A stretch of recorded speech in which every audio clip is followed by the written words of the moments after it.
Parce qu'il y a un truc qu'on oublie aussi souvent, c'est que les meilleures prestations de Rodrigo, bah, ça a été à droite et non pas à gauche. Ça ne veut pas dire qu'à gauche, il n'a pas eu de très très bonnes prestations. Il a fait de très bons matchs à gauche, mais à droite, c'est là où il a sorti les meilleurs matchs. Donc c'est là où en fait, moi, j'arrive pas à comprendre le cas Rodrigo. Salut les fumiers, j'espère que vous allez bien. Il semblerait qu'au sein du board, il y ait beaucoup de discussions. Le cas Ferland Mendy ferait parler. Le Real Madrid essaierait potentiellement de le pousser vers la sortie. Le cas Rodrigo fait encore et encore, chaque jour, chaque semaine, chaque minute, chaque seconde. Ça fait beaucoup parler. Est-ce que Rodrigo va décider de rester au sein du Real Madrid ou est-ce qu'il va prendre la sortie lui aussi? On verra, on va analyser tout ça. Et bien sûr, juste avant, il y a une revue de presse. Et comme d'habitude, les amis, on n'oublie pas de s'abonner. On appuie sur la petite cloche.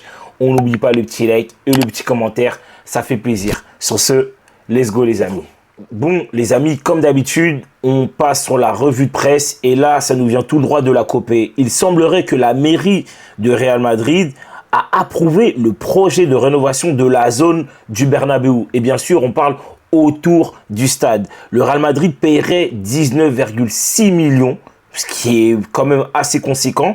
La zone du stade serait améliorée avec plus d'espace piétonnier, des espaces paysagers avec 300 arbres, un nouveau pavage, un éclairage et du mobilier urbain. À mon avis, je pense que tout simplement, ils veulent créer quelque chose d'assez moderne, assez convivial et assez beau à voir tout autour du stade. Parce que oui, clairement, on va pas se mentir, quand tu arrives proche du stade, bah voilà, il y a beaucoup de routes, c'est très...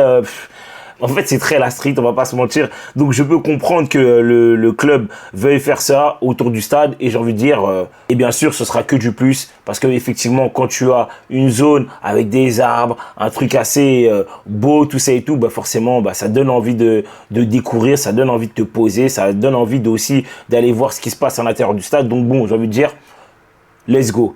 Ensuite, on a une info qui nous vient tout droit de Marca. Et ça...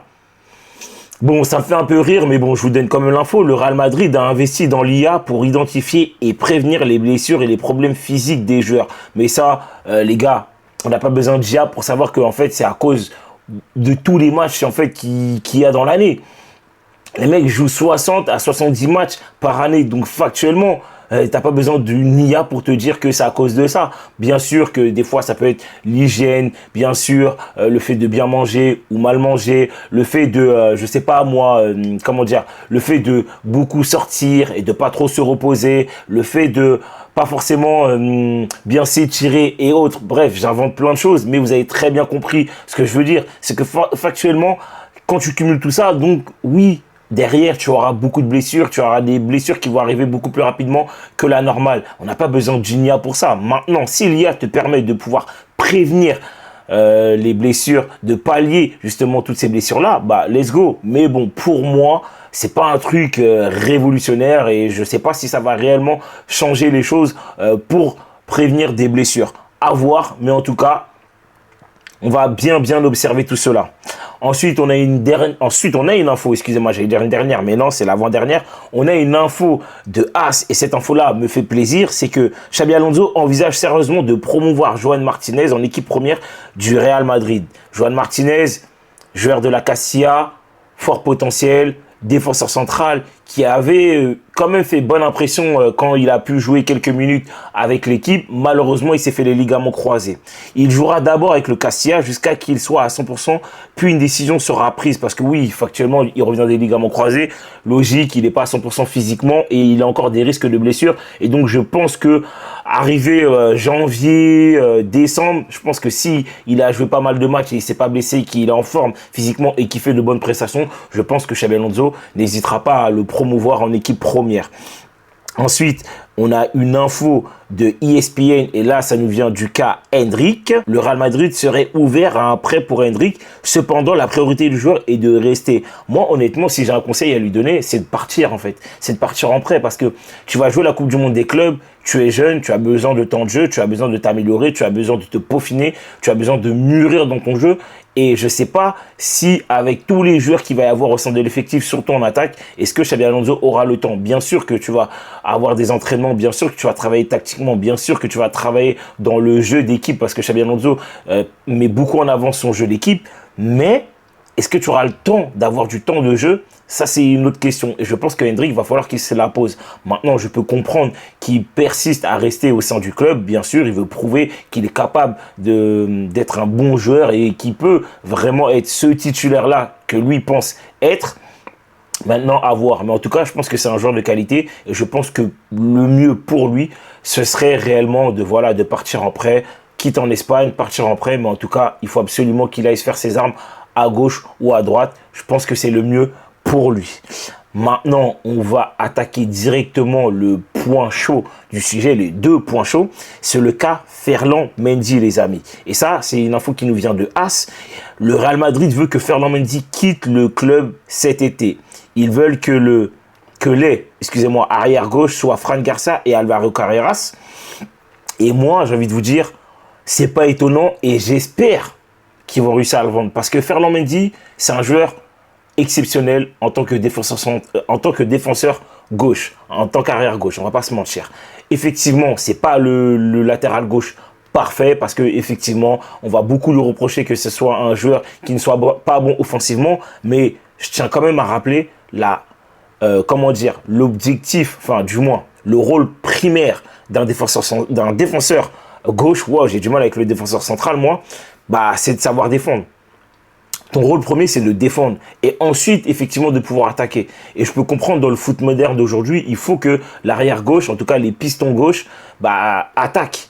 Il n'y a pas de problème. Mais vu que lui, sa qualité première, c'est défendre, je suis désolé. Moi, ce que je retiens, c'est que c'est un bon défenseur. Surtout quand il est en forme physiquement, qu'il n'a pas de problème physique.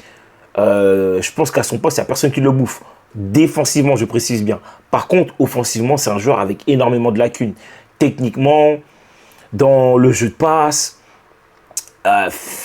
il a beaucoup de problèmes. Clairement, il a beaucoup de problèmes.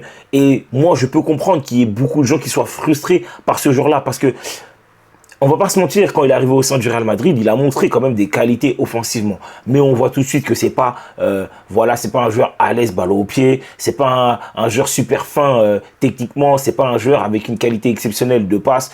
Même sur les corners, c'est pas un truc de ouf. Il est pas mauvais, mais c'est pas un truc de ouf non plus. Donc moi, je peux très bien comprendre que Ferland Mendy fasse autant parler. Et surtout que tu as recruté Carreras, qui sera le titulaire indiscutable. Et derrière, tu as eu Fran Garcia qui a fait une très bonne Coupe du Monde des clubs. Donc, logique que je comprends, que Xabi Alonso veuille plutôt faire confiance à un Carreras et à un Fran Garcia. Maintenant, à voir. Mais il va falloir absolument que le Real Madrid trouve un terrain d'entente, arrive à le vendre, voire arrive à le prêter.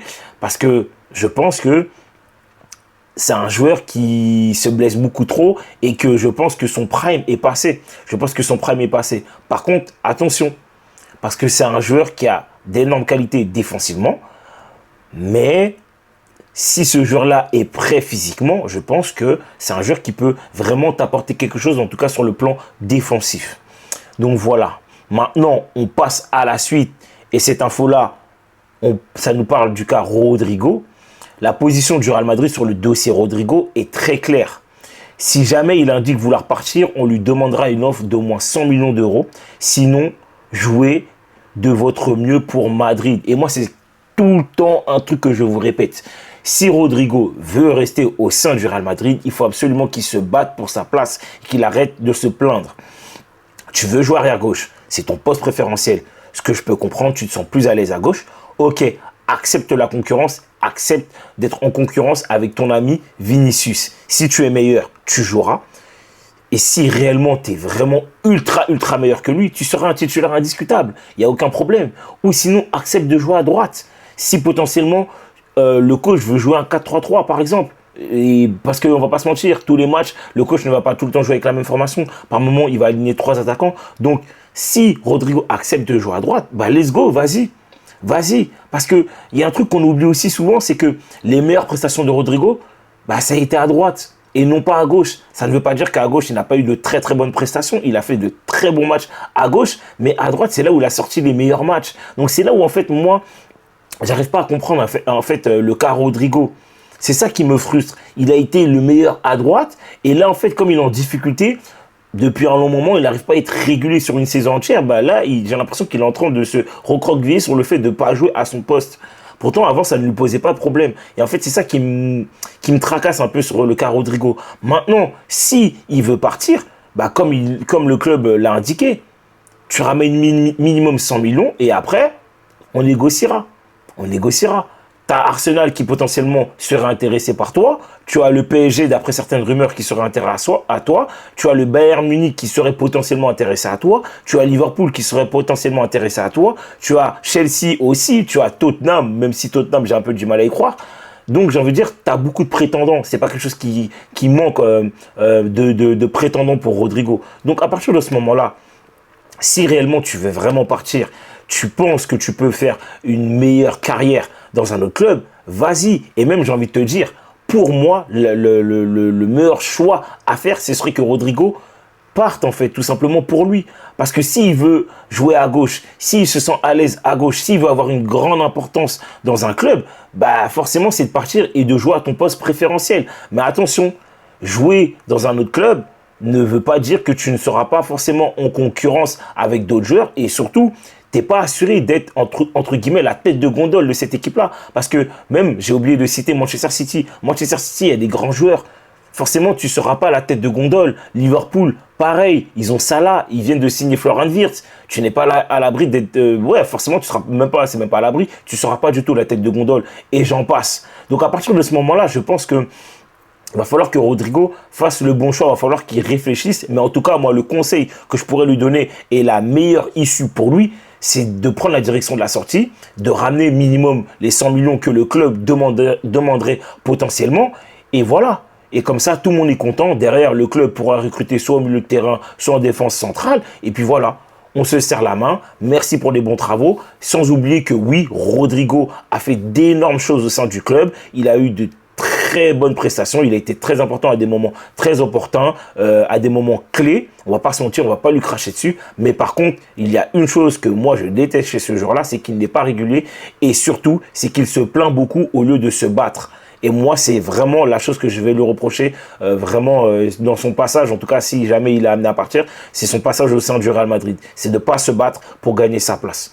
Donc voilà, je ne sais pas ce que vous en pensez. Je ne sais pas si vous êtes plutôt dans le délire où vous voulez plutôt le laisser partir ou plutôt non, on le garde, on lui trouve une place au sein de l'effectif, on lui fait comprendre potentiellement que, bah écoute, si tu veux jouer à gauche, tu seras en concurrence, si tu veux jouer à droite, bah là, forcément, tu auras ta place normalement. Ou sinon, bah c'est ciao. Et pour le cas Ferland Mendy, pareil. Ferland Mendy, moi, personnellement, je pense que la plupart des gens vont le dire, c'est que c'est mieux qu'il parte parce qu'il a accumulé beaucoup trop de blessures. Et surtout, avec les bonnes prestations de Fran Garcia et l'arrivée de Alvaro Carreras, bah pour moi, c'est conseillé que, oui, Ferland Mendy parte.